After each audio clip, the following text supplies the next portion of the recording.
She's dead now.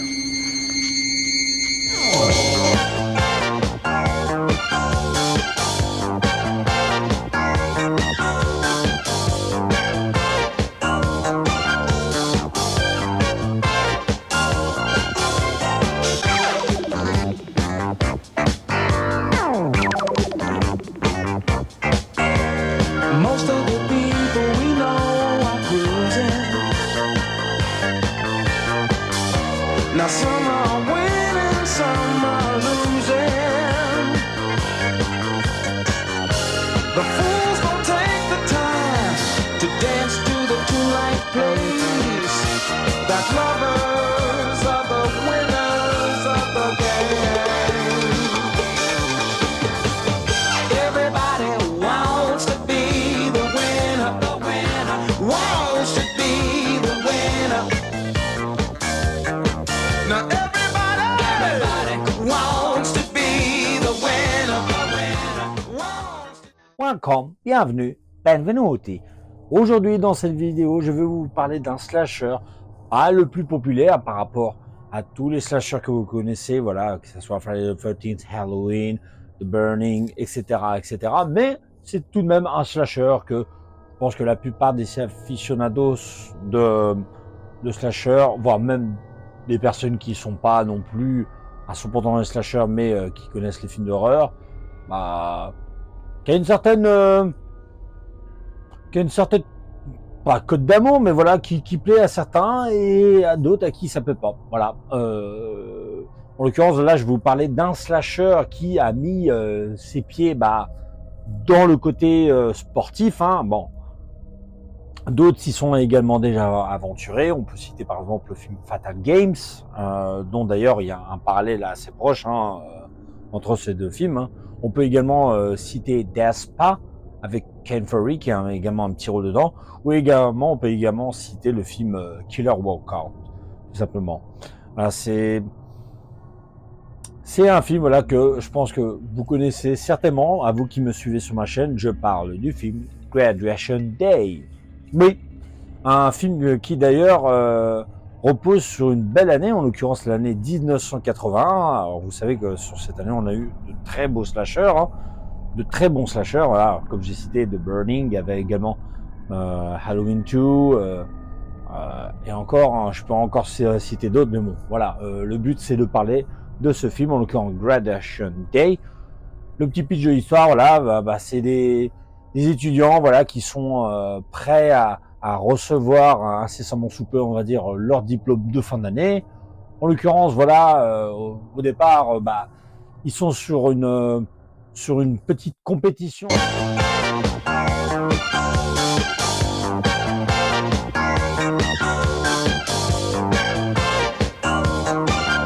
Les personnages sont vraiment poussés à bout. Il y a vraiment un public, voilà, qui est là pour les encenser. Un coach qui, on sent déjà avec un certain caractère, les pousse.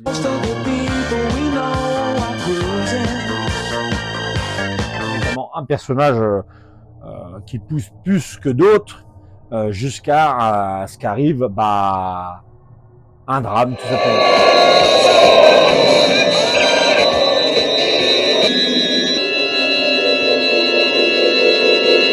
Des suite à ça, un personnage qui vivait du côté de l'Asie, tout simplement, en rapport avec sa carrière qu'elle avait choisie, décide donc de revenir sur les lieux.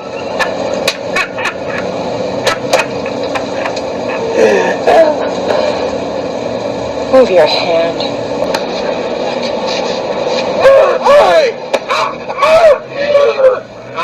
Et donc de retrouver sa famille, si je puis dire, et les bons et les mauvais côtés de là-dedans.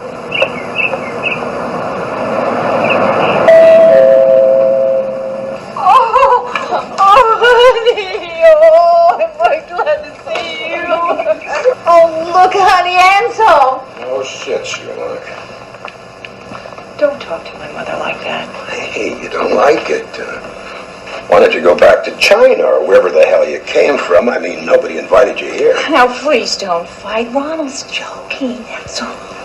ce personnage-là qui voudra savoir ce qu'il en est par rapport à l'événement du début du film et qui sera amené voilà à rencontrer divers personnages pour poser des questions et puis même trouver qu'est-ce qui a fait qu'on en est arrivé là. I didn't come here to play games, Michaels.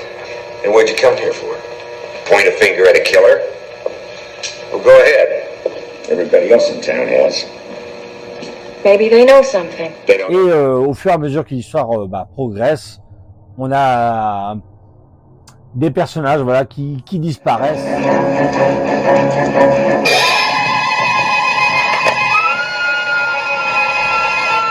Et jusqu'au au moment final, la confrontation finale.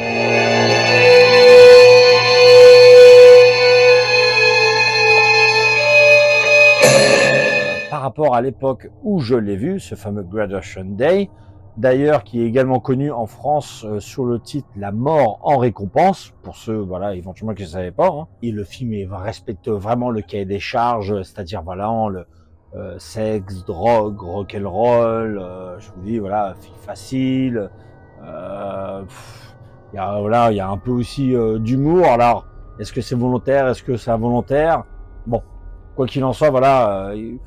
Il y a des scènes qui, par exemple, étaient censées être sérieuses, qui du moins, en tout cas à l'époque, ne pouvaient pas être sérieuses, et qui au jour d'aujourd'hui, ça fait un peu bizarre. Bon, personnellement, je vais prendre par exemple la scène avec ce personnage qui, on pense, est une sorte de gardien pour l'université, mais qui se dit être policier, il n'a même pas son badge, et il paraît un peu nigo.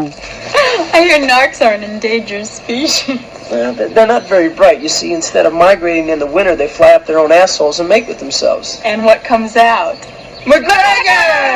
Yeah! That's funny. Face à deux personnages qui sont en train de s'amuser, on va dire. You know what, Tony? What? I'm really horny.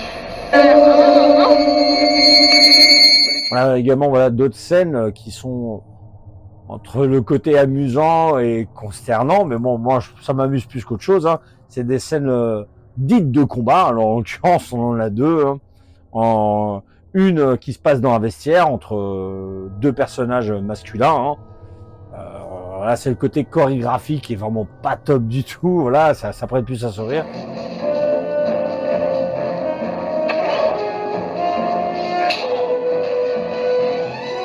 Et on a encore une fois une autre scène dite de combat, où pareil, où l'aspect côté chorégraphie n'est pas top.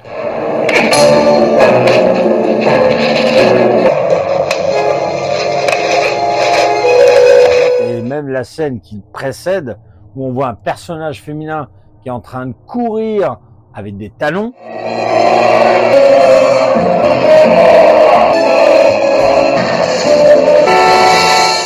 Vous me direz, mesdames, si c'est faisable de courir ainsi, parce que j'ai déjà vu dans des films pas spécialement d'horreur, mais des personnages féminins qui étaient en train de courir avec des talons, et puis après, selon certains angles de scène, ou alors en zoom, on se rendait compte, en fin de compte, qu'il s'agissait de chaussures qui imitaient des talons. Donc je sais pas voilà si c'est quelque chose qui est réellement faisable. Après voilà, si c'est du talon aiguille, forcément, à mon avis, ce n'est juste pas possible. Bon, quoi qu'il en soit, là, je vous disais, le film respecte le cahier des charges. Alors, par exemple, comme je vous disais, il y a le côté, voilà, sexe, hein, ce n'est pas quelque chose d'extraordinaire non plus, hein. Non, on n'est pas là non plus pour se voir un film érotique, enfin bref. Mais vous avez quand même les plans boobs hein, qui seront présents, hein, pour ceux qui sont des grands amateurs. Hein. Dolores. Une des égéries dans ce genre de film, Lena Quigley, qui est très connue pour être la zombie phare, on va dire, de Return of the Living Dead, Retour des morts vivants, hein, que tout le monde connaît. On l'a également vu se divertir dans d'autres films, et notamment dans un slasher de 96, Jack O, un film que je serais peut-être amené un de ces quatre à vous parler, parce que je pense qu'il n'est pas très connu, il mérite à être connu, mine de rien. Bon, quoi qu'il en soit, voilà, vous savez, voilà, que une femme, bon, par moi, hein, à l'époque, je trouvais vraiment fort charmante. Et en l'occurrence, elle a été utilisée aussi pour ça, cette actrice. Hein. Voilà, faut pas se cacher, surtout que de base, l'actrice ne devait pas être dans le film. C'est suite à un désistement d'une autre actrice qui était présente, qui a quitté le lieu du tournage dans les derniers instants, entre guillemets. Elle a été rappelée en urgence. The actual story of how I got the part was interesting enough. This one girl wouldn't show her breasts, so they called me. And they cut her out of the movie and they put me in the movie. So I ended up having to go in and audition and act scared. That was my first time where I had to act scared. And I did it really well. And so they cast me. On voit que certains personnages qui se font des petits pétards. No, but, I just wondered.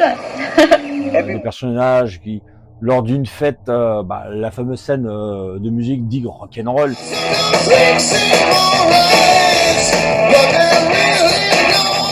Il y a de l'alcool, hein. On s'attarde pas trop d'ailleurs sur cette scène. Hein. Qui dit slasher, dit meurtre, et il en faut. Alors, les meurtres, il y en a, ils sont pas nombreux, mais il y en a quelques-uns qui sortent du lot. Alors, moi, j'ai une petite préférence pour la scène avec l'arme d'escrime, vous savez, là, l'épée, la fameuse épée d'escrime. Hein. Alors, je sais pas s'il y a un terme précis pour ce genre d'arme, hein, tout simplement, mais voilà, c'est qui se situe dans un vestiaire et disons qu'il y a un personnage féminin qui, on va dire, aura des mots de gorge à la fin de ça. Vous avez aussi un autre meurtre, voilà, intéressant, se situant voilà dans la forêt, tard dans la nuit, hein, tout simplement, un personnage masculin qui, je pense à mon avis, doit avoir un torticolis et on l'a aidé, dans ce sens, quoi, pour qu'il aille mieux.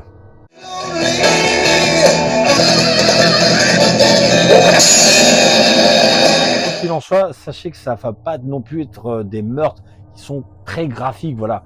Ça sera pas ce que vous avez vu par exemple sur Friday the 13th ou même sur Halloween 2.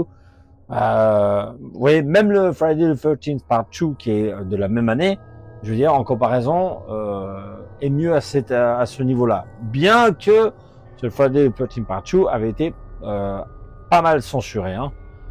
Bref, c'est assez dommage, mais je pense que le fait du petit budget, du fait parce que c'était une production trauma, je dis pas ça de façon péjorative, mais je pense que les sous étaient comptés, quoi. Vous avez par exemple la première scène de meurtre, c'est un peu du hors-champ, quoi. Je veux dire, on voit l'arme et puis après on voit le résultat.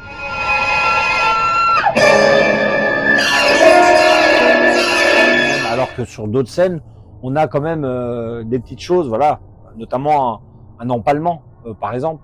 Enfin bref, il y a pas mal de petites choses, voilà, qui sont assez intéressantes ici et là. Et puis dans les choses qui me gênent, ce ralenti qui pour moi gâche un peu la chose. Voilà, je trouve que ce ralenti il est trop long.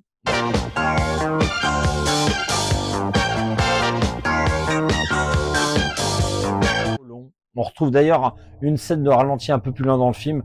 Alors, je suis pas amateur de ce genre de procédé, moi pour ma part. Bien que cette première scène de ralenti au départ du film, lance également le film, lance le générique et est accompagné par une musique digne des années 80, côté disco. D'ailleurs, ça me fait un peu penser à Prom Night, le premier, le style de musique, on est un peu vraiment dans ce genre. Bref, mais qui fait que du coup, c'est un petit côté kitsch. Voilà, même dans les autres choses, sinon en dehors négatif à ce propos-là, c'est je trouve vraiment qu'il y a des moments où c'est tellement calme qu'on s'ennuie, on aimerait que ça bouge un peu plus, quoi. J'ai vraiment eu l'impression parfois qu'il y avait des scènes qui étaient là peut-être vraiment pour boucher des trous, quoi. Et des discussions qui n'avaient pas lieu, pas d'utilité, des échanges qui ne donnaient rien du tout, des personnages qui finalement étaient présents mais qui n'étaient pas creusés.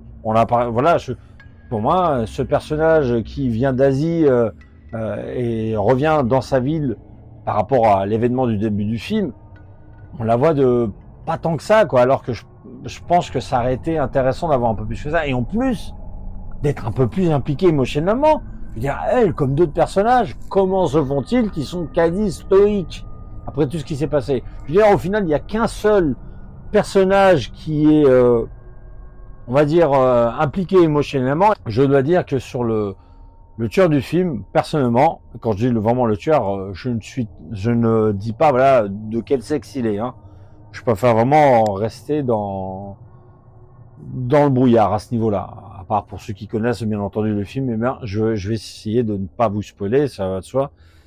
Donc moi, je trouve que il est donné, je dis bien donné un peu trop facilement.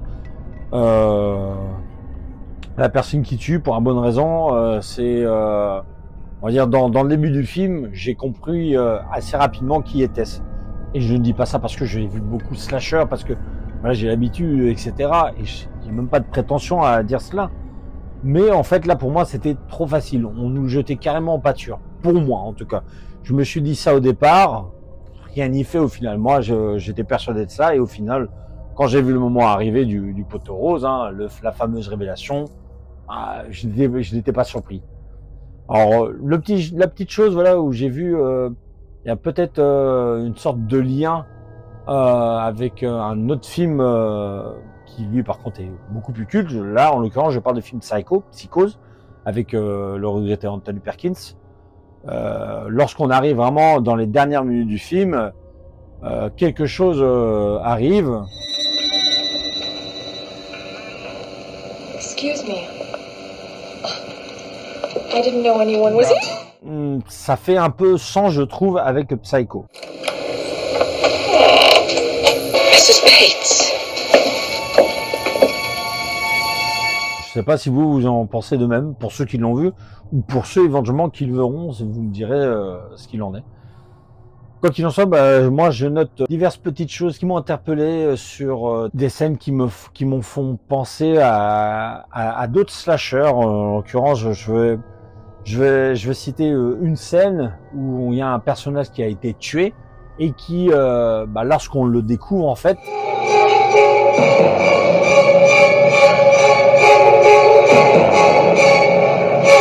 ça reprend une scène qu'on a déjà vue dans le premier Friday the 13th.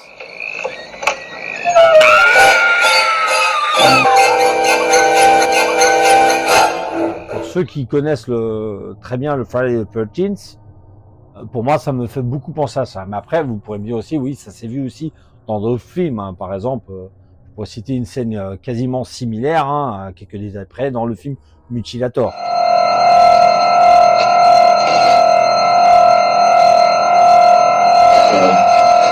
Du coup, c'est un film que, au final, que j'ai du mal à détester, parce que voilà, par ce côté ambiance années 80, par ce petit côté kitsch ici et là, par des situations un peu vraiment amusantes qui à la base je pense ne devaient pas l'être, par rapport à certains meurtres et par rapport à d'autres petites choses. Mais sinon, encore une fois, j'insiste sur le fait que c'est un film quand même qui a vieilli. En tout cas pour ma part, les souvenirs que j'avais quand j'étais plus jeune ne sont plus les mêmes aujourd'hui.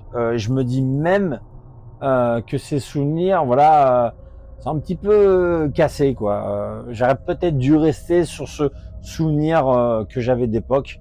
Mais bon, c'est comme ça, entre guillemets, voilà, où ça vient, entre guillemets, avec l'âge. Quoique, il y a certains films que j'ai vus à l'époque et qui, pour moi, n'ont pas vieilli, hein, des slashers. Enfin, bref, je veux pas m'amuser à les citer, mais ce film-là, j'ai un petit peu de mal, mais j'arrive pas à le détester. Je sais pas pourquoi, voilà. Ça peut peut-être paraître un peu étrange au vu de ce que j'ai dit dans cette vidéo, mais voilà, c'est langage commun. Essayez-le, ça coûte rien. Alors au niveau de l'interprétation, le grand acteur de ce film, et quand je dis le grand acteur, c'est aussi par son expérience, hein, je parle de Christopher George. Christopher George qui interprète le personnage de George Michaels, à ne pas confondre avec le chanteur George Michael, qui donc incarne ce coach qui a un caractère assez trempé, qui aime bien pousser les gens, en l'occurrence les étudiants, jusqu'au bout de leurs limites, ce qui lui fera défaut, notamment auprès d'un personnage où, voilà, où il sera accusé de diverses choses, hein, lui mettant voilà, des bâtons dans les roues selon sa carrière, hein, tout simplement, puisqu'il évoquera ces problèmes-là auprès d'un autre personnage, hein, enfin bref.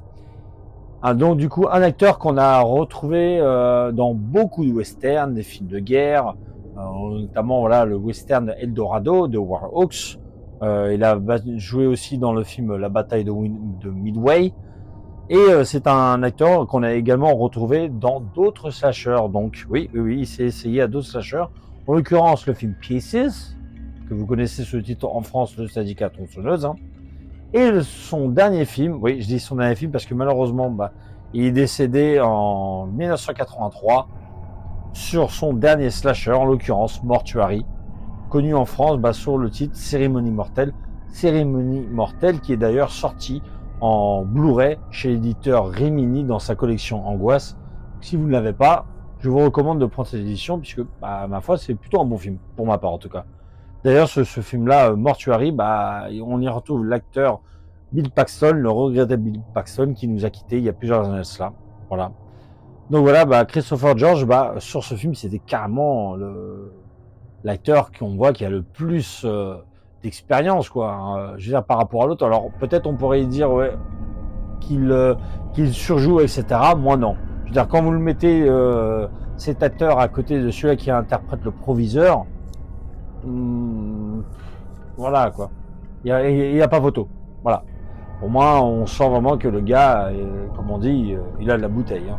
Et puis, bien entendu, comme je vous disais, on a dans un petit rôle l'actrice Nena Quigley, hein, qui interprète une étudiante. Hein. Et voilà, tous ces films-là que vous connaissez avec elle. Vous savez, elle a essentiellement joué dans des séries B. Vous le connaissez tous. Il y en a certains même qui disent qu'elle a joué dans des séries Z, etc. Mais voilà, c'était même une actrice qui s'est aussi amusée à aller dans la musique et à avoir son propre groupe de musique, tout simplement.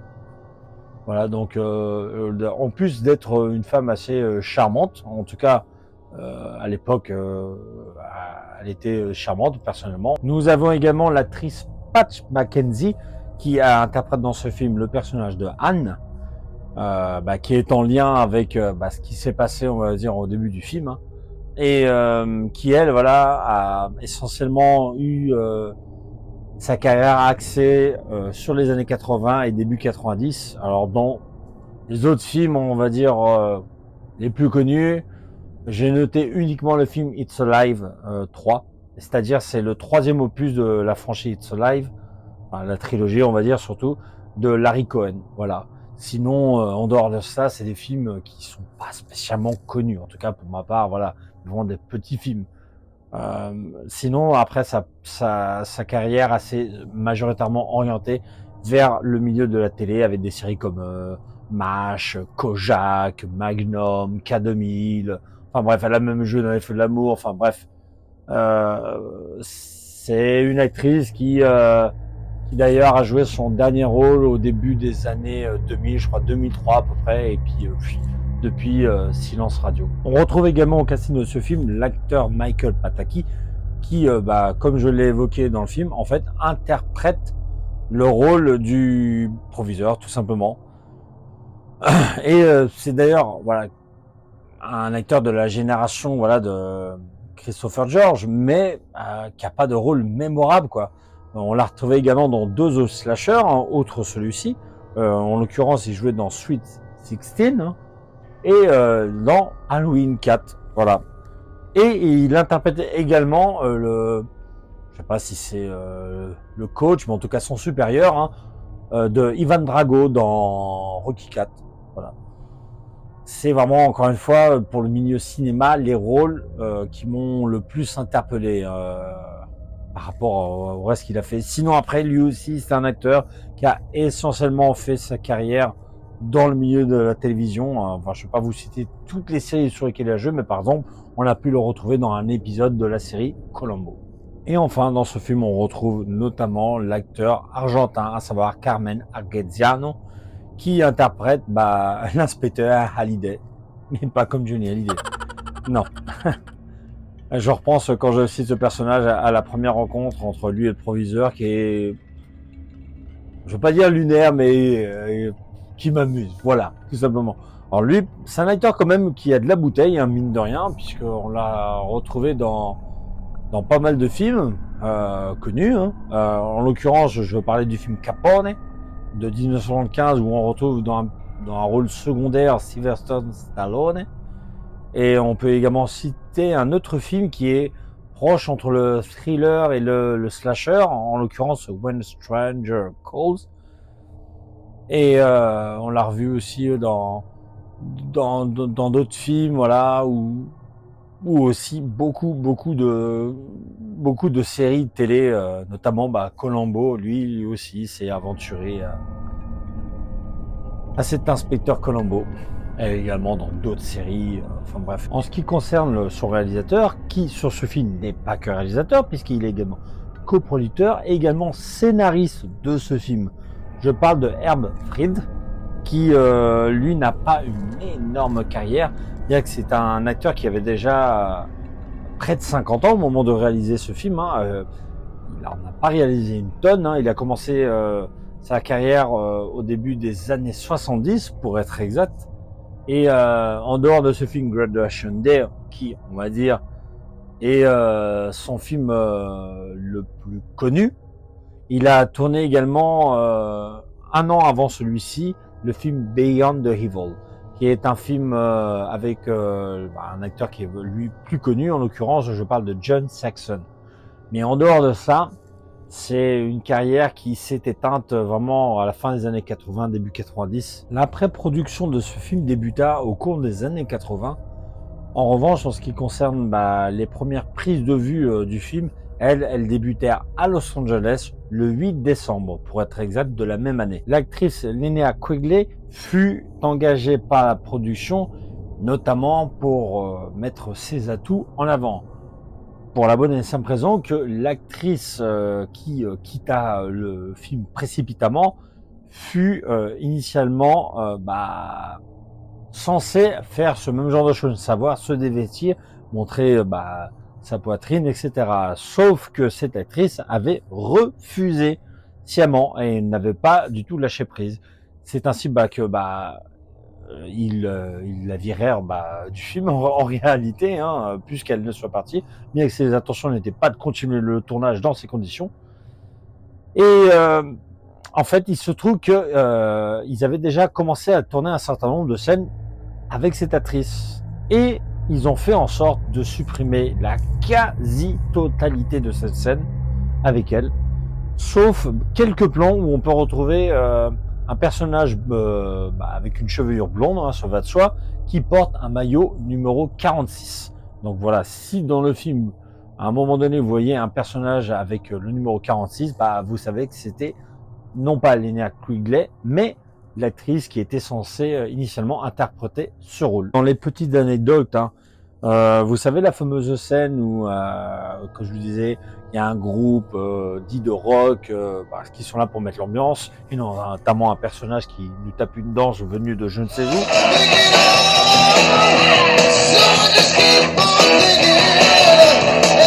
Sachez que dans cette scène, il y a plein de personnages qui sont sur une piste en train de faire du roller. Et la production a payé chacun de ces acteurs, doublures ou enfin bref, $5.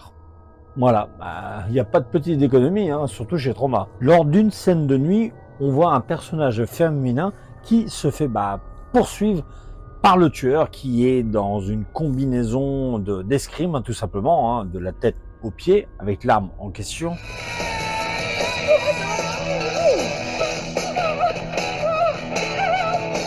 Sachez que le tueur en question fut interprété, ni plus ni moins, en tout cas sur cette scène, par l'acteur. L'acteur d'une vie, on dira, mais surtout réalisateur de ce film. Et oui, Herb Fried, c'est bien le réalisateur de ce film qui, pour cette scène, a voulu interpréter le tueur. Dans les dernières petites infos, sachez que lorsque nous arrivons vraiment au final et qu'on découvre tout un tas de corps, à un moment donné, on découvre une tête.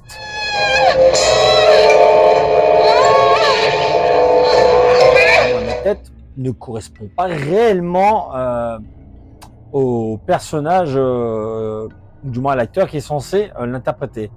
Ceci étant dû au fait que la personne qui était censée interpréter ce personnage n'avait pas encore été engagée sur le film. Donc du coup, en termes de visuel, le visage n'est pas adéquat. Le film qui sorta au cinéma aux États-Unis, tout du moins, notamment à Los Angeles, pour sa avant-première, un 1er mai.